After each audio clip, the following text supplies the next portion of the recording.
G'day, welcome to New Game Plus TV, Cringe here, and we've got another great show coming up for you. This one was recorded live on Twitch, as all of our shows are now, so there might have been a few technical hiccups that you can, well, look forward to later on in the episode. Don has been playing F1 2020, really the last F1 game in this console generation, so we talk about whether or not it is where it would be expected to be in this console cycle, and what we can expect going into the Xbox Series X and the PS5 versions next year. Kart has also been playing Microsoft Flight Simulator, which is a very niche game, very weird game, but I've seen a lot of weird crap. Specifically, the Sydney Harbour Bridge and the MCG look completely destroyed in this game because it's mapped out the entire world somehow. That's what's coming up later on in the episode, but first, let's get into the gaming news headlines of the week. Apple is threatening to terminate Epic Games' access to develop for iOS, macOS, and other Apple platforms. Apple notified Epic it was terminating Epic from the Apple Developer Program, blocking all Epic products from distribution through Apple's App Store, Epic said in documents filed in the US District Court in Northern California. And we're going to talk about whether or not that's actually happening in just a sec. This news comes after the Fortnite developer sued Apple for blocking its game from the App Store. Prior to the removal, Epic implemented a new way to purchase V-Bucks, Fortnite's in-game currency, allowing users to bypass Apple's payment system for a discount. Players that chose to purchase directly through Epic pay less for V-Bucks, and Epic keeps the 30% cut that Apple otherwise would take. Apple said the new payment system was not reviewed or approved by Apple. I'm going to start off with, I hate this news story. I hate this news story so much because to start shit in the way that Epic started shit, and then turn around and be like, oh man, we like the big guy is really having to go at the little guy. Yeah, the little guy, Epic Games. And they launched poor little Epic. 1984. The actual $2 trillion valued Apple. It feels very orchestrated and also extremely tone deaf as well. Like, oh no, the poor multi-million-dollar company is being oppressed. And it's like, guys, this is not the fight you want to put your dog in, you know? Like, this is just a bit too much. It's a bit too excessive. Plus, also, I don't really care about it because Infinity Blade was off the App Store years ago. So I don't care anymore, man. No, that's back that's Infinity old Blade. Epic.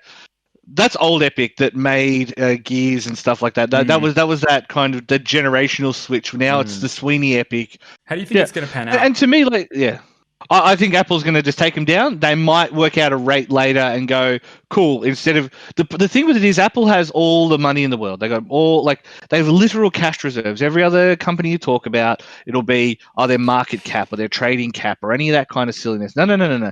Apple just has cash money. They don't care. So from their point of view, it's like, cool, we lose Epic, but if we do them a deal, then all the other big gutches will turn around and say, well, hang on, if they're getting only 20% taken out, we want 20% taken out. And then it starts a cascade. It's in Apple's interest to fight this to the end. It's in Apple's interest to fight this right to the very end. Epic know they'll lose this. This is a PR smear campaign.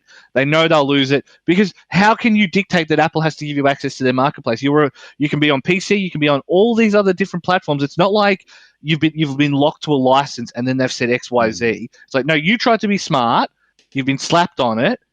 Go fuck yourself. Like Apple, from Apple's point of view, I hate to stick up for the multi-trillion-dollar company, but they're in the right as far as free market economics go. They are in the right. This is their marketplace. They can do whatever the fuck they want with it. You don't want to play? Don't play. Cool, easy. Nintendo streamed a new Indie World presentation with a bunch of new announcements around upcoming new and re-releasing games. Among them were Hades, a godlike roguelike dungeon crawler that combines the best aspects of Supergiant's critically acclaimed titles, from the fast-paced action of Bastion to the rich atmosphere and depth of Transistor. Untitled Goose Game is getting two-player mode. Torchlight 3 is taking place a century after the events of Torchlight 2. In sort of smaller indie games, you've got Raji and Ancient Epic. This intense action-adventure game is set in ancient India and inspired by Hindu and Balinese mythology. A young girl chosen by the gods stands against the demonic invasion of the human realm. Spiritfarer and A Short Hike are also a few smaller PC games. I'm pretty sure, I know for a fact that Short Hike was on PC, but also Spiritfarer, they are going to be coming to Switch, or they have already, in fact. Short Hike, Spiritfarer, Raji, and those are some of the games that came out on the day of the Indie World showcase, I guess. The majority of them were shadow drops, right? Yeah. Shadow drops. They announced Pikmin 3 Deluxe just on a Twitter post like the other day, and I'm like, did I miss a Nintendo Direct or something? Or No, it was the previous one. They announced their thing. So You mentioned what, he didn't Pikmin know? 2 is gonna, yeah. He didn't know. Yeah, well, Pikmin 3 Deluxe is coming out on Switch. There you go. Heard it from me. I'm not lying to you. I've got an uncle at Nintendo, and he'll tell you all about it. That was Devolver's. That was brilliant in the Devolver thing. The uncle from Nintendo. But also, yeah, no, you're right.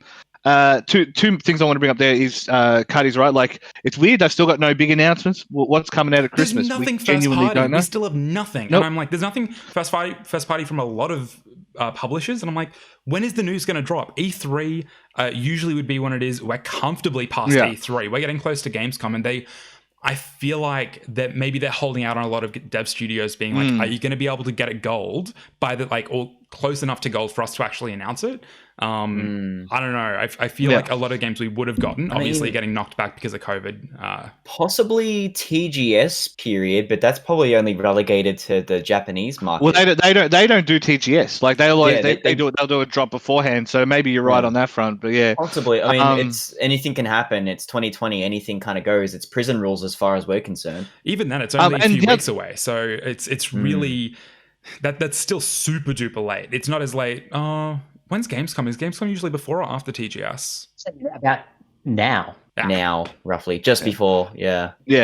And so Gamescom is due next week. I'm pretty sure. Like they, it's like the Online, the weekend. The weekend of the 28th is when it was meant to be on, and that's when they're doing their digital event. The only other one I want to quickly mention is it's good to see. Like, so Raji is obviously made by Indians and tells Indian mythology and all that kind of stuff. Now, I'm the most hat-tippingly atheist person you'll ever meet. I mean, that's not exactly news to anyone, but like Indian mythology and Indian gods and stuff, it's sick. Like, it's real cool. So like, I'm glad that it's them handling their myths, doing their stories. Like, for years we've been inundated with, Norse and Greek and obviously they're cool stories as well. I mean, we've been inundated with Japanese stuff because we're fucking weebs, so that's fine.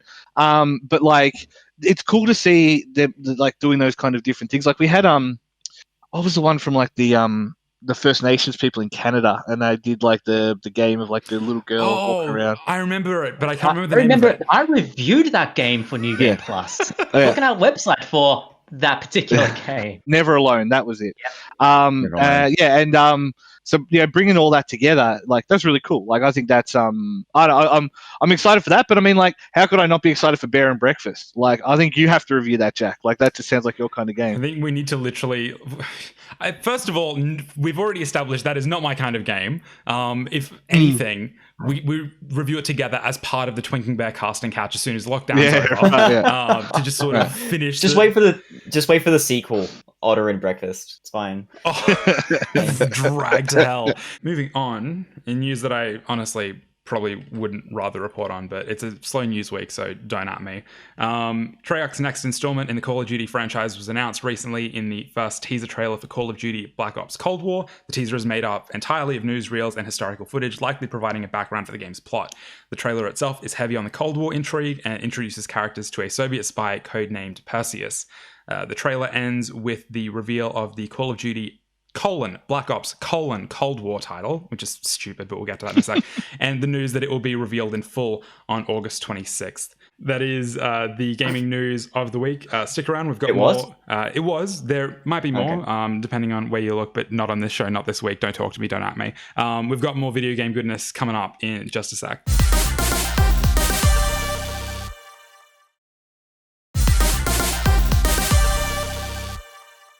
You're back with us here on New Game Plus TV, live on Twitch. My name is Jack. I'm here with Kart, Don, and Jason. And Don, you've been playing F1 2020 recently. I have.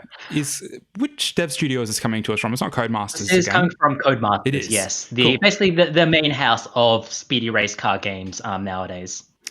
So this is obviously the 2020th entry in the series of the F1 video games. Obviously, which is strange considering there's only been 70 years of Formula One that they managed to squeeze 2020 versions of this. But no, yeah, like it's a annualized sports franchise. So pump them out and get all the fans to buy them. Which, to be honest, that could have been the approach that they have taken, like especially towards this point of the console generation. Like all the EA Sports annual franchises, their 2020 editions really aren't going to be doing much because they need to prepare for the next generation. Not so with F1 2020. This one introduces a whole bunch of quality of life improvements and new features and new modes that really kind of justify its purchase, even for long enfranchised fans of the Formula One franchise. People buying an F1 game obviously are into F1 in some capacity. They are there for the racing. They're there for the mechanics of playing a game I'm like there that. for the rich boy soap opera. Yes, go on. Well, that's okay. So let's address that then. The narrative of an F1 game for someone that hasn't played an F1 game, what is it? It's typically it is like you take control of a driver, you progress them through a season, you try and make them and your team the very best, like no one ever was. Like no one ever was. F1 2020 introduces a new mode called My Team mode, which allows you to not just insert yourself into one of the existing teams, but to create a brand new Formula One team, to choose everything from the team name to the logo to the livery to the power unit that it uses to your second driver. And you enter as an 11th team as the driver, as a manager driver of that team. And so like it really drives home this sort of the tragedy to triumph, the rags to riches narrative of a good racing story, of taking a team from middling, mid-team, whatever, developing your car, improving your parts and your second driver over the course of up to 10 seasons, I think it is, to be really fighting it with the Mercedes and the Red Bulls out there. It's not an original narrative, mind you, but gosh darn it, it works. There's a reason why sports movies haven't really changed in the past 50 years. How much extra currency do you have to buy? How much in-game currency do you have to buy? Like, is it like 2K where you have to just keep buying in-game currency? Or is it just a straight-up career mode? There is a battle pass in this edition that has been introduced in F1 2020, but really it is the least essential battle pass I have ever seen in a game. Sure, you get cosmetics, you get shiny new liveries for your car and new what's called decorations for your suit, but because you're basically only seeing the halo of your car if you're driving in from the standard camera angle, it's pretty much useless. You're never really gonna see your racing outfit, and if you get on the podium enough to see a celebration, all power to you. But really, it seems more like it was a checkbox that they had to fill. The battle pass and the in-game currency doesn't seem particularly essential. When you were doing up your written review, which you can find at newgameplus.tv, potentially blog.newgameplus.tv, I'm not sure if that's where that goes, but something like that. You mentioned like there are sort of the usual improvements that you would expect to physics and driving. For someone that hasn't played an F1 game, but has played some of Codemasters' other games like Dirt or Grid, or maybe something else contemporary like a Forza, does it do a good job of being accessible in the way that a lot of Codemasters' other games allow it to be? But it obviously has that flexibility for hardcore players. Plenty of sliders and option and little switches to choose from in terms of how realistic simulator or how arcadey you want the experience to be. So you can turn on assisted braking, assisted steering. You've got your racing lines, you've got automatic manual, the standard things. But also for F1 2020, they introduce a casual racing mode where they go even easier on the racing. So like if you go off the track, the penalty isn't as hard. Like the handling really guides you around the corners. So and in concert with the split screen mode, which was brought back for F1 2020, like it does allow for the enfranchised F1 driver to drag along a second player who hasn't really dabbled that much in Formula One before and have them race alongside. I guess wrapping up, do you think that F1 2020 delivers on that feature complete that you would expect at the end of a console generation? Like, is this, for what it can be now, pretty much the full package with the polish that it deserves? I mean, given the circumstances around COVID as well, obviously we can't have all of this stuff that was planned for the actual F1 series, but it's not now. Do you think that it still delivers everything that you would expect at the end of a console generation, and hopefully they have a good jumping off point for next year's iterations? like natural, like I like where the series is at the moment. Like, granted, there are so many things that you could add. Like, if you really want to go deep, they could laser scan actually laser scan all the tracks. I don't think they do that. So like, so that all the inaccuracies that the real hardcore crowd will notice aren't like that those inaccuracies disappear. Like personally, like I wouldn't have minded if they followed the lead of F1 2019 and leaned harder into having a story mode with fictional characters. Like I still remember have my bitter rivalry with Devin Butler from F1 2019. I want to indulge in the full rich boy soap opera in an F1 game. I mean, they almost got to that point with the V8 Supercar Race Driver series, and I'm so mad that they didn't lean into that further. So he's hoping they do that with the next ones. Yeah, but what my team is a good enough substitute for that, and like it's compelling enough for me to keep on going even post review. But overall, like the F1 series is kind of in the best place it's been for the longest time, and well, for either whether it be for an enfranchised fan or someone who has who's been watching Formula One via Drive to Survive, it's a good time to jump in. F1 2020 is available now on Windows, PS4, Xbox One, and I guess Stadia, but I mean, that doesn't really exist. I literally forgot that existed. You're hanging out with us here on New Game Plus TV. Back in a sec, talking more video games.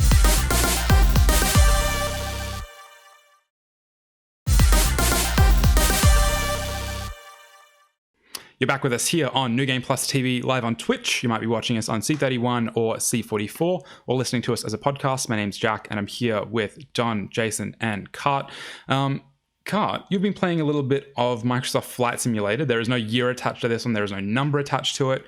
And I've been seeing a lot of weird crap on Twitter of like what the world looks like, because apparently the entire world has been drawn up in this version of the game. So as someone who has never played flight sims, give me a rundown on where do we even start talking about this game? Where do we even start? Okay, let's start with the basics. Okay, remember about 10 years ago how we'd all scoff at looking at all the Steam games on the storefront, going, "Wow, like who would ever want to play a farming simulator? Who would ever want to play a train simulator? Like who would ever want to spend their free time by doing menial jobs like farming, tending to crops, or operating a truck?"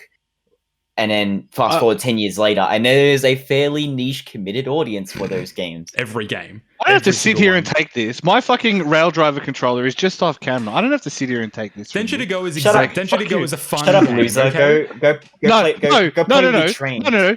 There's Densha to Go, and that's for the arcade casuals, and that's great. Rail Driver works on Train Sim World, where literally every single switch on the panel has an allocatable button on the front of. Shut up. Fuck you. It doesn't matter. Whatever. $1,000 on DLC, Jason.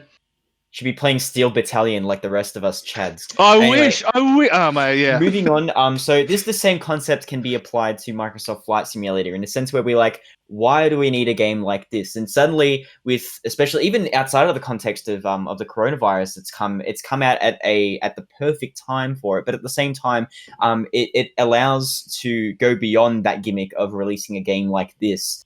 During a pretty trying time, with some really interesting uses of technology, as well as being a fairly competent simulator that appeals to a wide range of audiences, particularly those who, again, it's a very niche concept, it's a very niche game, but it's starting to catch the eye of a lot of people who wouldn't have given this game a second look, say 10, 15 years ago. I mean, some of that comes down to obviously COVID, but a lot of it also comes down to the fact that that Microsoft have mapped out the entire world. Okay, map I'm using quite liberally there because it's very clear that parts of the world have been given more attention than others. I've seen some pretty horrendous pictures of the MCG, I think the Sydney Harbour Bridge. Those are just a few of the local ones. Where have you been flying around mostly, I guess? Where have I been flying around? I've been too busy getting my plane stolen at the RAF base in Point Cook. No, just kidding. So I've been flying around a couple of places. There's a couple of places that I've been to. Obviously, a lot of the places in America are very well covered in terms of like Grand Canyon, for example, like the really like clever use of bump mapping and stuff like that. It's like obviously the textures there are pristine, and they have to be like these landmark locations have to be.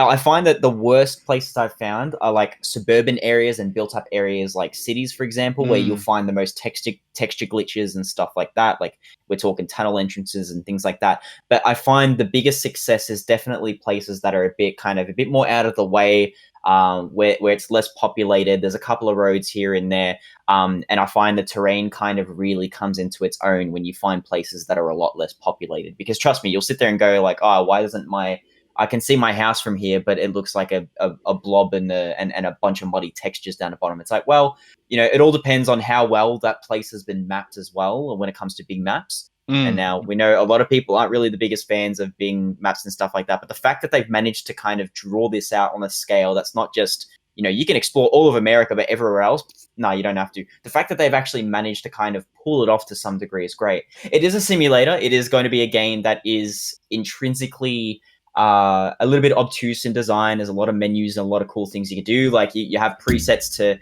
communicate with air traffic controllers, telling you that you've buttered the bread on the aircraft, and you've also the technical term. You're requesting for takeoff and stuff like that. So it really kind of helps you kind of steel yourself for, especially the role play servers that people are obviously going to troll in and be stupid. But at least you're doing the right thing, and the game teaches you that.